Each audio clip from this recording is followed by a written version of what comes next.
The story opens with a humiliating moment outside the mosque where a respected black elder faces open rejection. The atmosphere is tense, onlookers are divided, and arrogance clashes with dignity.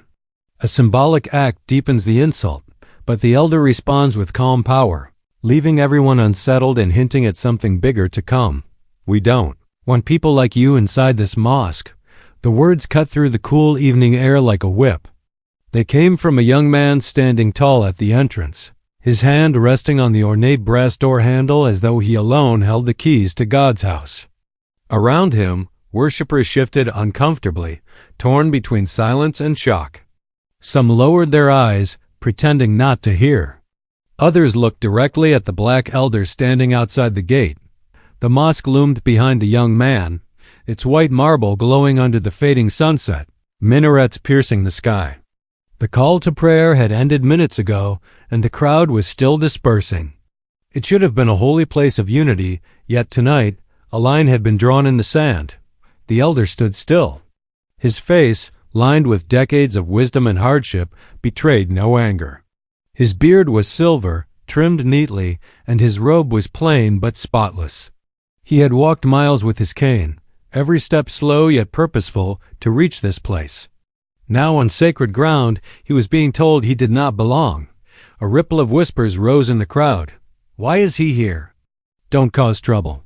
Just let him pray elsewhere." The young man smirked, feeding off the silence of the onlookers. His arrogance was sharp, a performance meant to impress those around him. "This mosque is for people who honor its traditions," he said loudly. "Not for outsiders." The elder's dark eyes studied him quietly. He didn't blink, didn't flinch. His calm presence unsettled the young man more than any argument could. The air grew heavier, as though even the marble walls were listening. Then came the symbolic act, cruel in its simplicity. The young man pushed the elder's cane aside with his foot, knocking it to the ground. The wooden stick clattered against the stone pavement, echoing like a broken truth. A few gasps escaped from the crowd, but no one moved to help. The elder bent slowly, his back straining, and picked up the cane with trembling fingers. His movements were deliberate, as though time itself had slowed. When he straightened, his voice finally broke the silence, soft, steady, yet carrying the weight of thunder. "A mosque without justice is just a building of stone." The young man's smirk faltered, replaced with a flicker of unease. The elder's words hung in the air, refusing to dissolve. Even those who had looked away found themselves glancing back, eyes drawn to the quiet dignity in his stance. But the elder wasn't finished. He leaned on his cane, adjusted his robe, and with a voice that carried both sorrow and strength, he added, "You can close the gate on me tonight, but tomorrow you will hear my name inside." The crowd stilled. Murmurs rose again, this time sharper, restless. Who was this man? What did he mean? The young man guarding the gate shifted uncomfortably, but pride held his tongue. He simply tightened his grip on the door handle. Pretending to stand victorious, the elder turned slowly and began to walk away, each step echoing on the stone pathway. No one followed. No one helped. But no one could forget the words he had left behind. The mosque's courtyard, moments earlier filled with chatter, now pulsed with an uneasy silence. The night air carried his promise away like smoke from a dying flame, and just as he disappeared into the shadows of the street, a question began to burn in the minds of everyone who had witnessed the scene. What would happen tomorrow? The courtyard of the mosque did not rest easy that night. Though the prayers had ended, the words spoken at the gate lingered, sticking to the air like smoke that refused to clear. Men walked in small groups, their sandals scraping against the stone as whispers passed between them. "He shouldn't have tried to come in. But did you hear what he said at the end? A mosque without justice. Who speaks like that?" Every corner of the courtyard seemed alive with murmurs. Some leaned in close, lowering their voices so as not to be heard, while others spoke boldly, puffing their chests as if the rejection had been righteous. The Imam had already left quietly, retreating to his quarters without a word. That silence weighed heavier than anything. The young man who had barred the elder's way stood tall in the center, soaking in the attention. His name was Karim, son of a wealthy merchant. Known for his sharp tongue and his belief that his family's donations gave him authority. He replayed the scene again and again in his mind, the way he had stood at the gate, the way everyone had looked at him. For the first time, he felt the weight of power. He was right to stand his ground, one man said, nodding toward Karim. Yes, another agreed. Our mosque must have order. But their words rang thin, more like excuses than truth. Not everyone was convinced. A group of elders sat near the fountain, their brows furrowed. One of them stroked his beard and said softly, I have seen that man before. He carries himself like one who has seen much of the world. Another elder shook his head. And yet Karim treated him as though he were nothing. That is not our way. Their conversation dissolved as Karim strode past them, his sandals slapping loudly on the stone. He tilted his chin higher, his voice sharp. If outsiders think they can walk into our mosque, they are mistaken. We guard this place for those who respect it. A silence followed his words. Respect. The word itself cut strangely, because those who had watched knew that what had unfolded was not respect at all. Still, no one challenged him openly. Far away, beyond the mosque's gates, the elder walked slowly down the dimly lit street. Each step echoed like a drumbeat of patience. He carried no anger in his chest, only a quiet ache. He had felt this rejection before, not once, not twice, but a lifetime of it. Yet tonight was different. Tonight, his words had not come from his own pain, but from something deeper. At a corner, a young boy ran up to him, barefoot and wide-eyed. Sir, why didn't you shout at him? Why didn't you fight back? The elder stopped, leaning on his cane, and looked down at the boy. Because anger burns the one who carries it more than the one it touches, he said. His voice was calm, each word slow and clear. But dignity leaves a mark no fire can erase. The boy tilted his head, confused, yet he felt the weight of those words. He followed silently as the elder disappeared into a small alley. Vanishing into the darkness. Back at the mosque, the whispers grew into arguments. Some said Karim had defended tradition, others said he had humiliated a man of God's creation. But one thing was certain, the elder's last words would not be forgotten. In the Imam's private chamber, a lamp burned low. He sat cross-legged, hands folded, his face grave. He had heard of the confrontation, though he had not witnessed it fully. The line echoed in his ears. A mosque without justice is just a building of stone. His lips moved silently, repeating the phrase like a prayer. Something in it unsettled him. Something in it felt like truth. Meanwhile, Karim returned home, chest full of pride. He imagined the elders slinking away in shame, never to return. He saw himself praised, respected, even feared. Yet deep in his heart, in a corner he refused to acknowledge, there was unease. The elder's calm face, the unshaken eyes, and the haunting promise. Tomorrow, you will hear my name inside. Karim shook the thought away, convincing himself it was meaningless. But the night grew heavier, pressing down on the town like a question no one could answer. By dawn, the entire community was waiting for tomorrow. The night weighed heavily on the Imam's shoulders. His chamber was quiet, the lamp burning low, but his mind was loud with questions. He had seen many disputes over the years, arguments about tradition, leadership, or prayer. But this was different. This was about the very soul of the mosque. He lay down on his mat, pulling the blanket over himself, but sleep did not come easily. When he closed his eyes, he heard the elder's voice again. A mosque without justice is just a building of stone. Each word felt like a hammer striking his heart. The Imam tossed and turned. In the silence of the night, he whispered to himself, have we built walls so strong that we've locked out the people of God? His chest tightened. He thought of the Prophet's teachings, of verses that spoke of unity and brotherhood. Yet, what had he done? He had walked away quietly while an elder was cast aside. His conscience stirred. The silence of the others was heavy, but his own silence weighed the most. Finally, sleep claimed him, but it was not peaceful. In his dream, he stood in the mosque courtyard, its marble walls cracked and broken, the dome darkened by smoke. The call to prayer echoed hollow, as if no soul answered. Then the elder appeared, standing tall with his cane, yet his eyes burned like lanterns. He spoke without moving his lips. "You are the keeper of stone, but who will keep the truth?" The Imam jolted awake, sweat trickling down his forehead. The lamp had burned out. Outside, the first call of a rooster pierced the air. Dawn was near. Across town, Karim sat with his friends in the courtyard of his father's grand house. Lanterns flickered, casting golden light on their smug faces. Plates of dates and bread were spread before them. Karim leaned back, chest puffed out. "Did you see the way he lowered his head?" Karim boasted. "That man will think twice before coming here again." His friends laughed, clapping him on the back.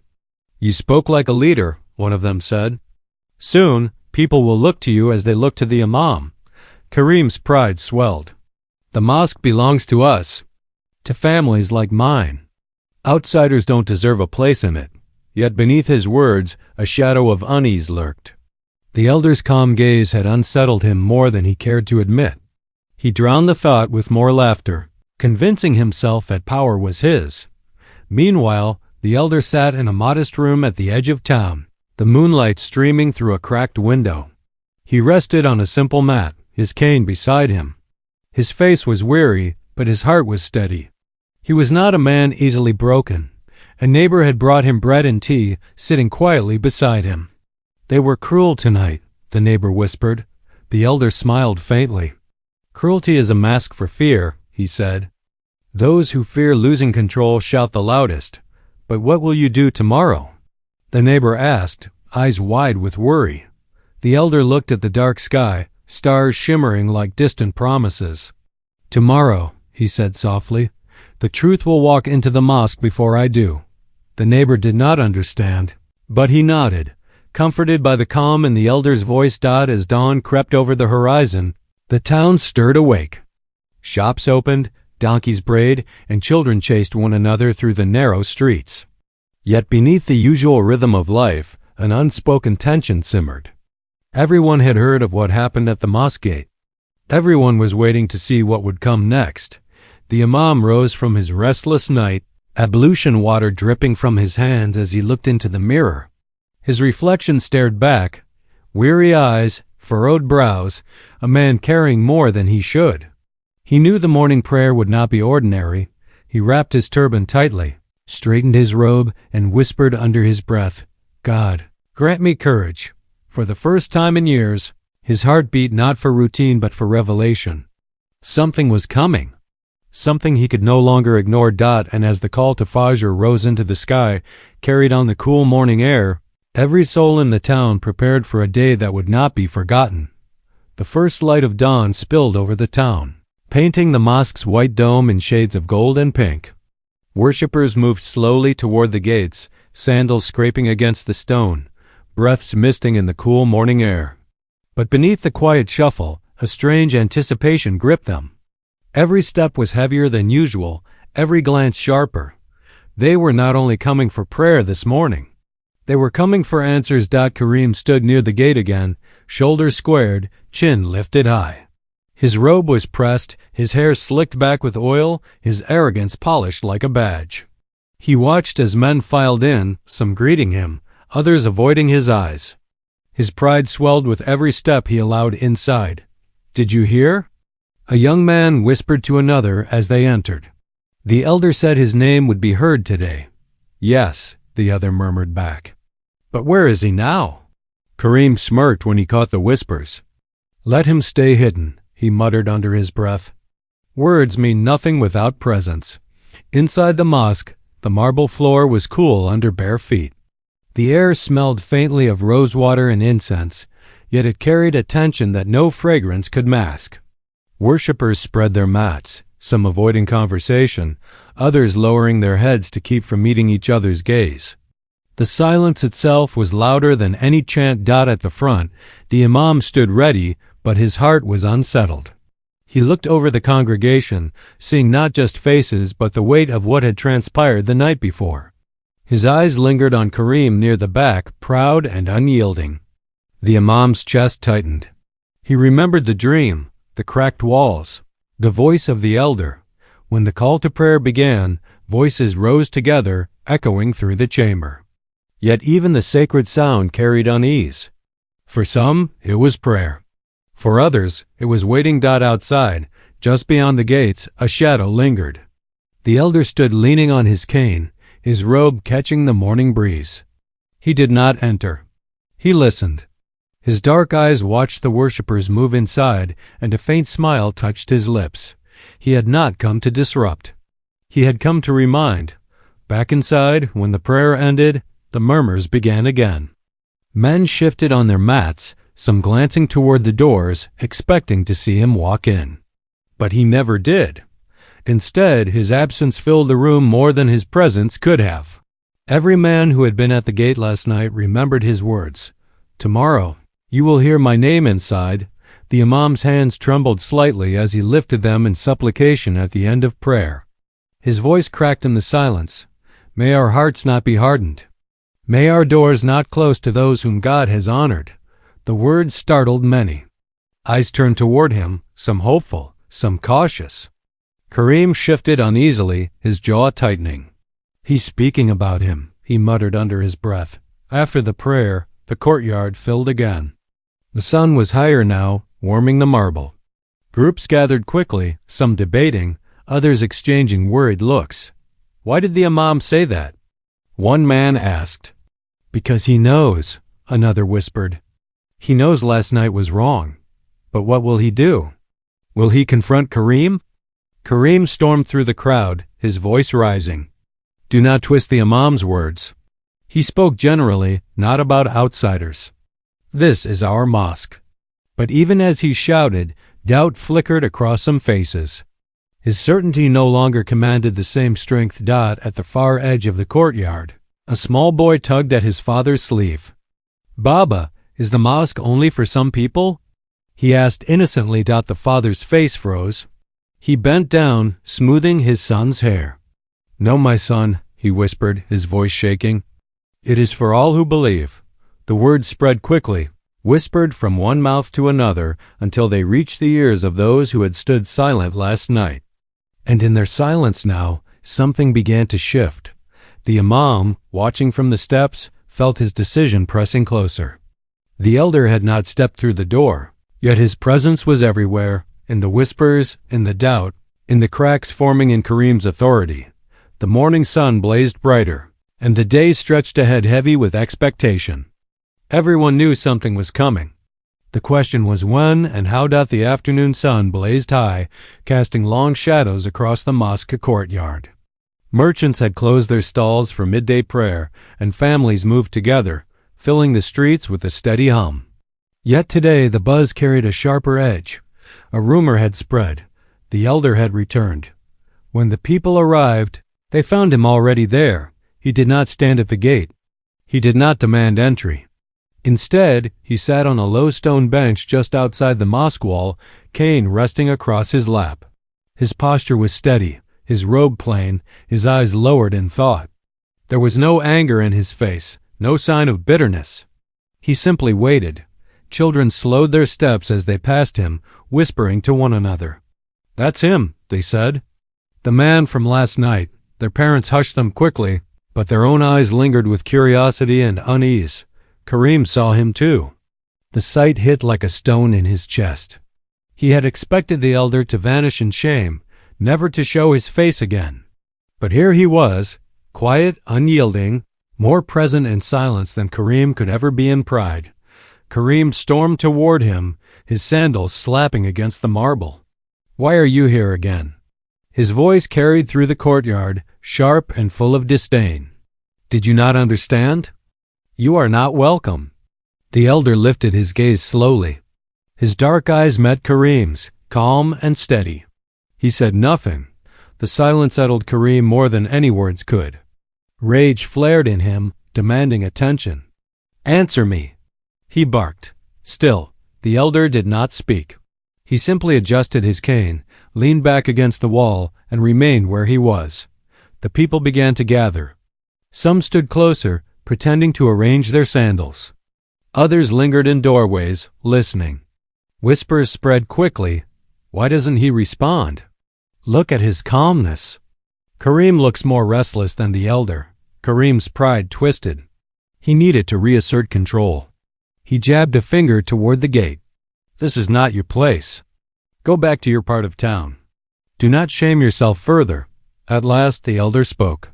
His voice was soft, but it carried through the crowd like water finding its path. A mosque is God's house, not yours. The words struck deep. A murmur rippled across the courtyard. Some lowered their eyes, ashamed. Others glanced at Kareem, waiting for his reply. Kareem's face burned. Do not twist holy words to make yourself equal to us, he spat. But his voice cracked, and the break in it betrayed his fear. From the steps above, the Imam watched silently. His hands were folded, but his heart pounded. The elder's presence, so calm, so unshaken, spoke louder than any sermon he had given in months. The Imam realized the truth of it. The mosque was already divided, and silence was no longer an option. Inside, the prayer began. Worshippers lined up shoulder to shoulder, but the tension did not ease. Even as verses filled the air, thoughts wandered back to the man outside, sitting in the sun with dignity. When the prayer ended, the Imam stepped out into the courtyard. His robe flowed gently, his eyes scanning the scene. The crowd parted slightly, giving him space. Kareem stiffened, waiting for the Imam's support. The elder stood slowly, leaning on his cane, and bowed his head respectfully. He did not speak first. He simply waited as though time itself belonged to him. The Imam's voice carried clearly. Peace be upon you, elder. The greeting landed like a thunderclap. The crowd gasped softly. Kareem's jaw tightened, his fists clenching at his side. The Imam had spoken, not to Kareem, not to the crowd, but directly to the man who had been shamed. The elder raised his head, meeting the Imam's eyes. And upon you, peace, he answered. In that moment, the courtyard changed. It was no longer Kareem's stage. It was no longer about silence or whispers. It was about something far deeper, a truth that could no longer be contained. The Imam took a breath, his decision forming like a flame in his chest. Tomorrow, he knew, he would have to speak not just in greeting but in revelation. But for now, he simply stood with the elder, and the weight of that simple act shook the walls of arrogance around them all. The Imam sat alone in his study as the evening call to prayer faded into silence. The room was lined with shelves of books, worn from years of use. A small lamp glowed beside him, casting shadows that danced across the walls. His fingers traced the edge of an open Quran, but his eyes were distant, fixed not on the words before him but on the elder's face from earlier that day. That calm dignity, that quiet defiance, that single sentence echoing in his chest. A mosque is God's house, not yours. The Imam closed his eyes, whispering a prayer under his breath. O Lord, forgive me for my silence. Give me courage to stand with truth. His mind wandered back to his youth, when he had studied under a great scholar who once told him, the true test of a leader is not in moments of peace, but in moments when silence becomes betrayal. Those words returned now, sharper than ever. He rose and paced the room, the wooden floor creaking under his steps. His heart knew what it demanded, yet his fear wrestled against it. To challenge Kareem was to challenge the wealthy families who supported the mosque. It meant risking reputation, security, even division. But to remain silent was to betray everything the mosque stood for. The Imam stopped at the window, looking out at the courtyard below. The elder was gone for the night, but his presence lingered. People still spoke of him, children still pointed to the bench where he had sat. Silence would no longer suffice. The Imam clenched his fists, a decision solidifying. Tomorrow, he whispered, truth will be spoken. Meanwhile, Kareem paced in his father's courtyard, restless and agitated. His friends tried to reassure him, but unease gnawed at him. The Imam's greeting to the elder replayed in his mind again and again. Did you hear it? Kareem hissed. The Imam gave him honor. He greeted him in front of everyone. One of his friends shrugged. It was only a greeting. Nothing more. Kareem slammed his fist against the table, startling them. No, it was more. That man has poisoned the Imam with his words. If we do not act, he will return, and people will side with him." His father, a heavy-set man with stern eyes, entered the courtyard. "Enough of this obsession," he said firmly. "Do not waste your time with an old wanderer. Focus on your own standing." But Karim shook his head. "You don't understand. If the Imam speaks for him, people will see me as arrogant, not as a protector. My honor will collapse." His father sighed, weary of his son's stubborn pride. "Then pray the Imam remain silent," but Karim could not rest. His pride had become a cage, and the elder's silence rattled its bars louder than any insult. That night, the town simmered with anticipation. Rumors spread quickly. The Imam had been disturbed. The Imam had spoken differently. The Imam would soon address the people. Some dismissed it as gossip. Others clung to it with hope. In homes across the town, families debated. Around dinner tables, voices rose and fell. "The mosque belongs to all," some said. "No, it belongs to those who protect it," others argued. Division deepened, yet beneath it all, one truth pressed heavier. Something was coming. The elder, in his modest room, sat cross-legged with a small book open before him. He traced the faded ink with gentle fingers, his lips moving silently in prayer. His neighbor returned with a bowl of lentils, setting it down beside him. "They are restless," the neighbor said. "All speak of tomorrow." The elder looked up, his expression calm. "Let their restlessness prepare their hearts. Truth is not planted in silence but in storms." The neighbor frowned. "And if they do not hear you?" The elder smiled faintly. "Then they will hear him." He gestured upward, and the weight of his words silenced further questions. As the night deepened, the Imam finally found stillness. He rolled up his mat and placed it in the center of his room. Kneeling upon it, he raised his hands high. "O God," he whispered, voice trembling, "let me not fear men more than I fear you. Let me speak tomorrow what must be spoken." Tears glistened in his beard as he bowed his head to the ground, surrendering his fear. By dawn, his decision was complete. Tomorrow, before the people, he would speak words that could not be unsaid. The mosque was alive with murmurs before the call to prayer.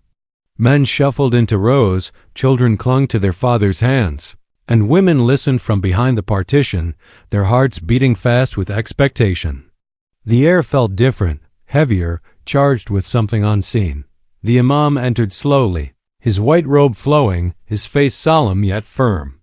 People noticed his silence as he climbed the steps of the minbar. When he finally stood above them, the hush was absolute. Even the youngest children grew still, sensing the weight of the moment. He opened with the traditional greeting, but his voice carried more gravity than usual. Then, his eyes swept across the room, pausing briefly on Karim, who sat with his arms crossed, jaw tight. The Imam began, his tone deliberate. "Brothers and sisters, today I do not speak of distant lands or forgotten battles. Today, I speak of us, of what we have allowed to take root in our own hearts." A ripple went through the crowd. Heads turned, brows furrowed. This was not the safe, familiar sermon they expected. "We have built walls," the Imam continued, "not of stone but of arrogance. We have turned the house of God into the house of men. We say, this one belongs, this one does not. This one is clean, that one is unworthy. But I ask you, when did God give us the authority to close his doors?" A man in the front shifted uneasily. Another lowered his gaze. The Imam's voice grew stronger. "Our prophet welcomed strangers, the poor, the outcast. He prayed beside slaves and kings alike.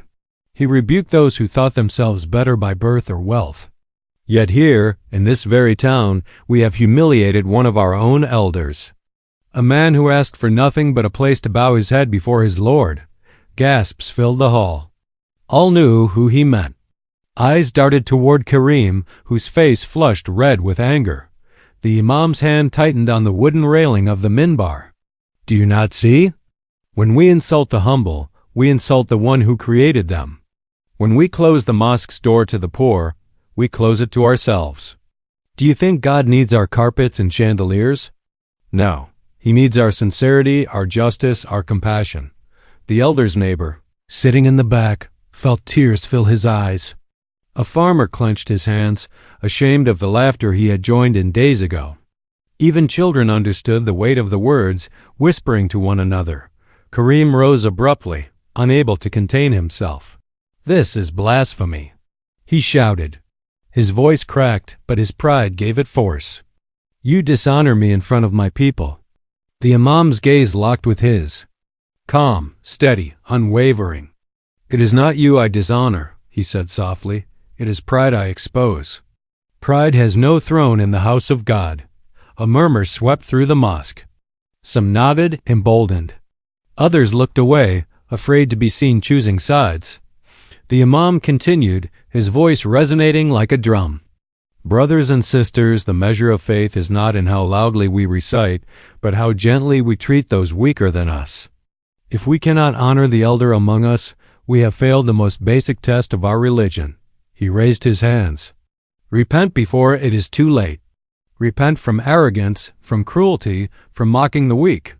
Return this mosque to its true owner, the Lord of all worlds, not the sons of the wealthy."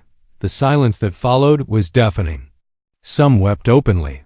Some sat paralyzed in shame. Karim, trembling with rage, stormed out of the mosque, his footsteps echoing across the courtyard. His friends scrambled after him, but the damage was done. His authority had been shattered in front of everyone. The Imam descended slowly from the minbar. His heart pounded, but his face remained composed. He knew his words could not be taken back. As the prayer began, the congregation bowed together, yet something had shifted forever. The elder's absence was felt keenly, as if his spirit hovered over them. For the first time in years, the people prayed with hearts unsettled, not by fear of man, but by fear of God. Karim's footsteps echoed as he stormed through the darkened streets that night. The sermon replayed in his head, each word like a blade slicing through his pride. He clenched his fist so tightly his nails dug into his palms, but the sting of flesh was nothing compared to the fire in his chest. How dare he? He hissed under his breath. That old man, that Imam, both of them made me a fool in front of everyone. Inside his grand house, silence hung heavy.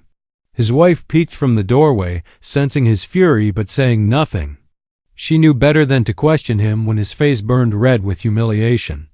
Karim slammed the door behind him and paced the floor like a trapped beast. He sat finally, pouring himself tea he didn't drink. His mind churned with dark possibilities. Perhaps he could bribe the committee to remove the Imam. Perhaps he could pay men to harass the elder until he disappeared from town. The thoughts came like poison, each one sharper than the last. But then he remembered the faces in the mosque, the way men had lowered their eyes, the way others had nodded in agreement with the Imam. His stomach tightened. For the first time, Karim felt the ground beneath him shift. "Am I losing them?" he whispered. He shook the thought away violently. No, he would not let his influence crumble.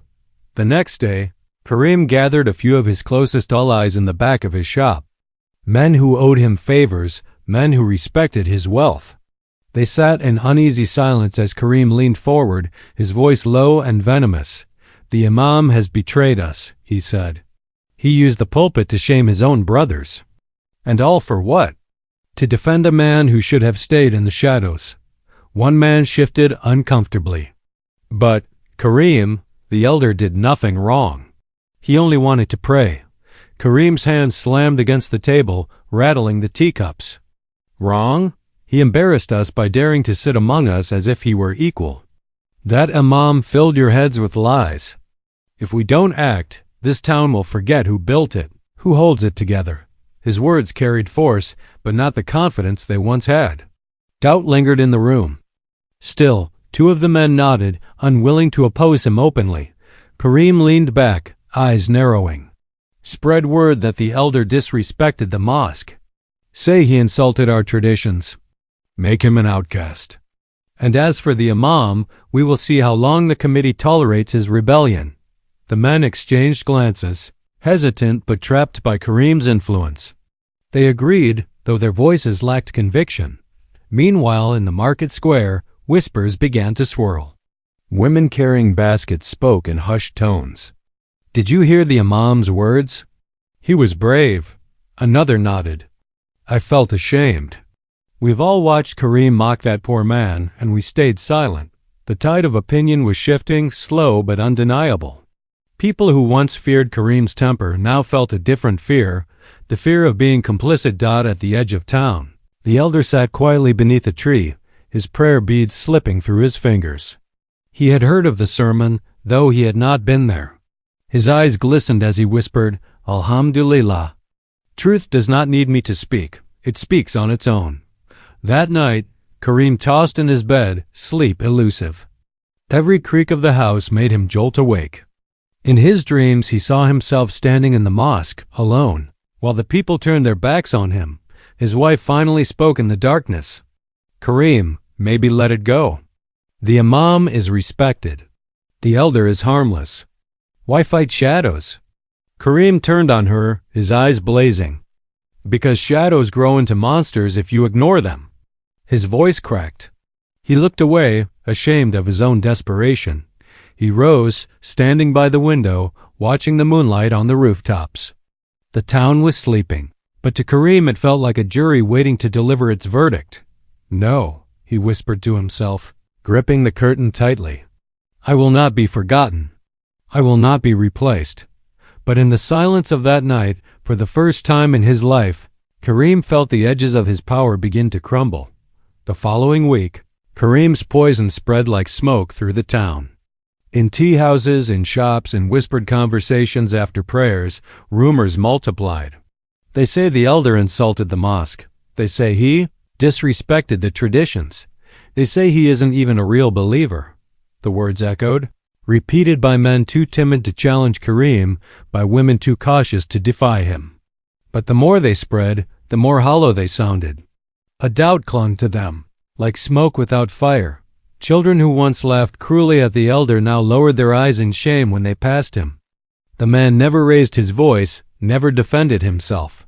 He simply walked, prayer beads always in his hand, lips moving in quiet remembrance. It was this silence, this refusal to play Kareem's game, that began to stir unease in the community. In the marketplace, one of Kareem's allies, a cloth merchant, stopped a farmer. "Don't you see?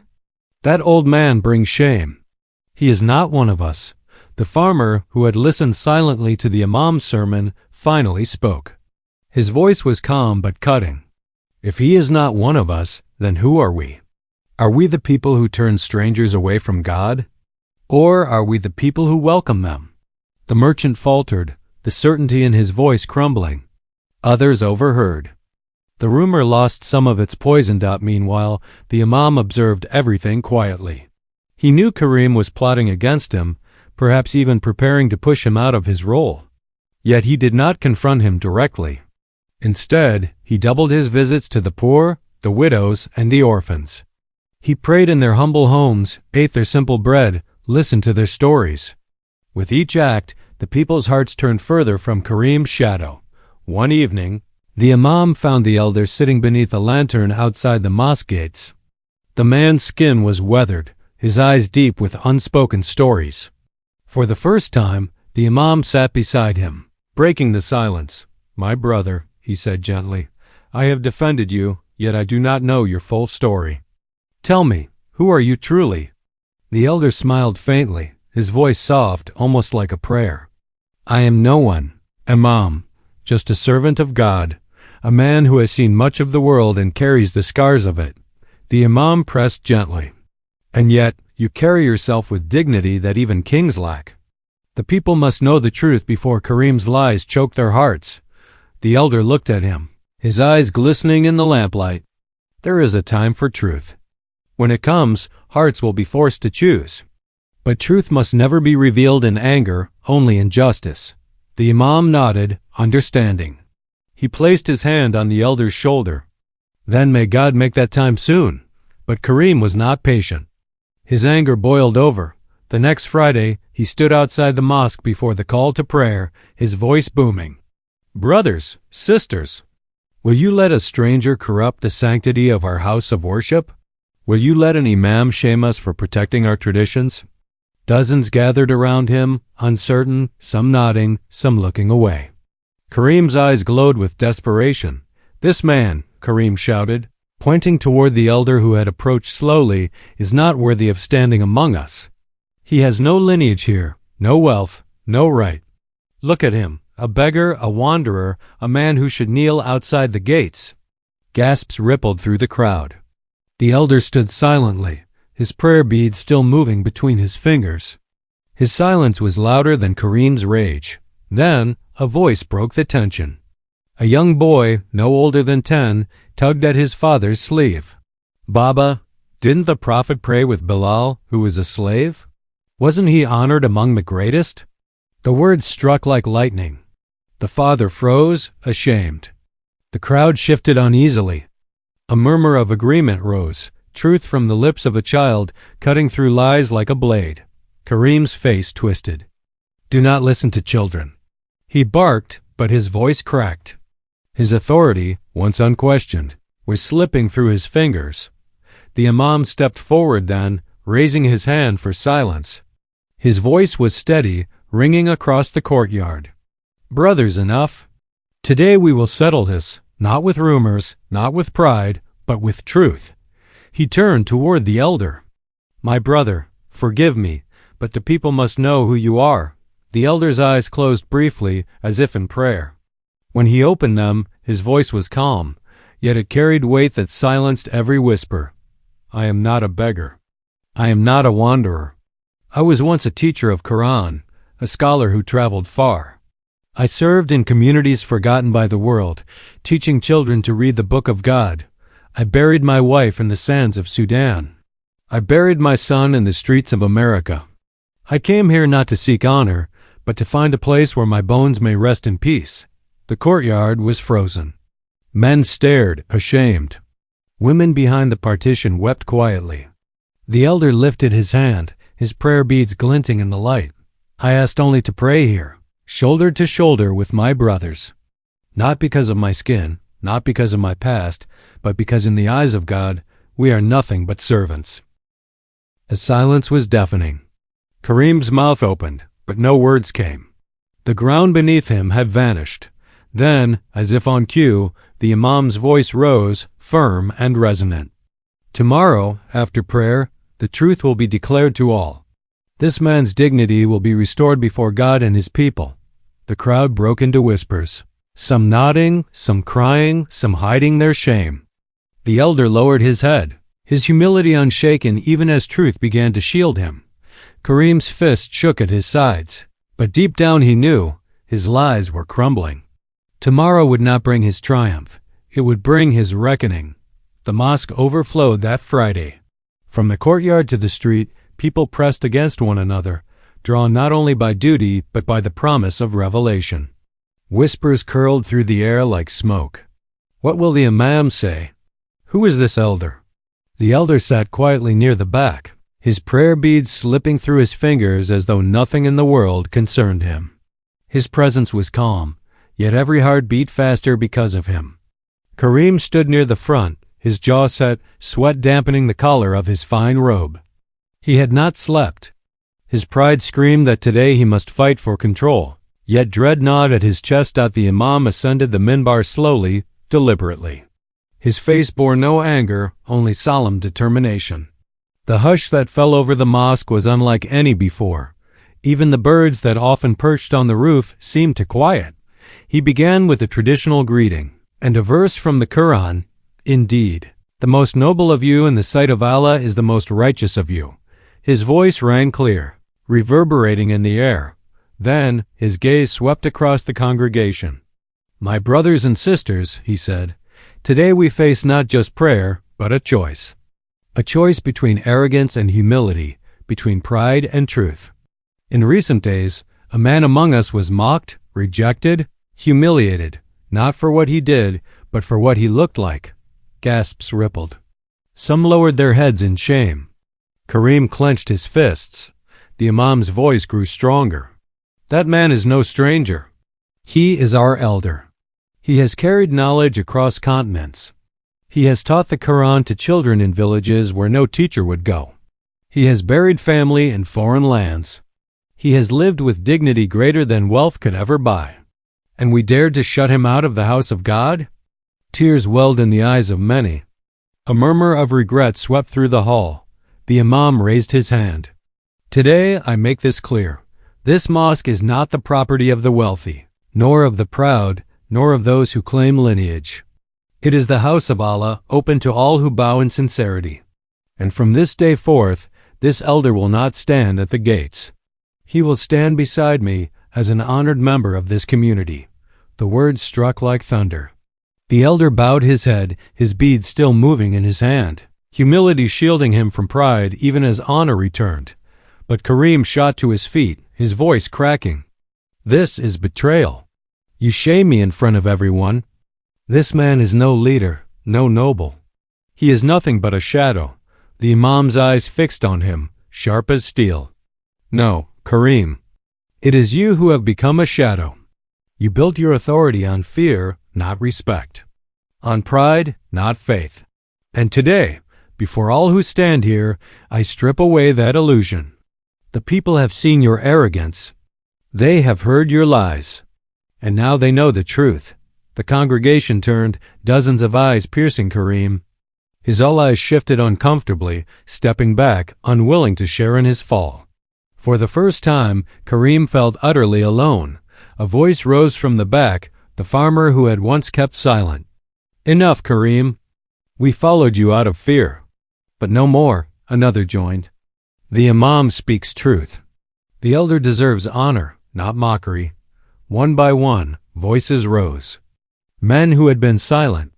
Women from behind the partition. Even children, repeating words they had heard in their homes. No more pride. No more cruelty. All are equal before God. The sound swelled until it was no longer whispers but a roar of conviction. Karim's face twisted with rage, then collapsed into despair. His knees weakened. He stumbled back, eyes darting for an escape. But there was none. His power, his influence, his legacy, all shattered in a single afternoon. The Imam lowered his voice, but it carried across the hall with more force than any shout. This mosque will no longer bow to wealth or arrogance. We will bow only to Allah, and let this day be remembered, the day pride fell and dignity rose. The prayer was called. The rose formed, and in a moment that seared itself into the memory of every witness, the elder was guided forward to stand in the front row, shoulder to shoulder with the Imam. His hands trembled slightly, but his heart was steady. For the first time in this town, he prayed not as an outsider, but as a brother among brothers. As they bowed together, the silence was thick with awe. It was not just a prayer. It was a rebirth of the community's conscience. When the prayer ended, people rushed to the elder. Some wept, kissing his hand. Others begged forgiveness. Children clung to him, sensing in him a strength greater than any they had known. The elder spoke only one line, his voice gentle yet unshakable. If you wish to honor me, honor each other. That is enough. The crowd fell silent, struck by the simplicity of his command. Karim, meanwhile, slipped out of the mosque unseen, his head lowered. His footsteps echoed in the courtyard, each one heavier than the last. He was no longer a leader, no longer feared, no longer anything but a man drowning in the ruins of his own pride. That evening, the town was alive with whispers again, but this time they were not poisoned. They were words of hope, of repentance, of resolve. We will never allow this again, they said. Never again will arrogance rule the mosque. Never again will a brother be turned away. The elder walked home slowly, prayer beads still moving, eyes glistening with quiet gratitude. The Imam walked beside him, neither speaking. They did not need to. The silence between them carried a victory deeper than words, and so it was that in a single announcement, the foundation of an entire town shifted. Pride collapsed. Dignity triumphed. And the memory of that Friday would live forever, passed down in whispers to generations yet unborn, the day the Imam's words shook all.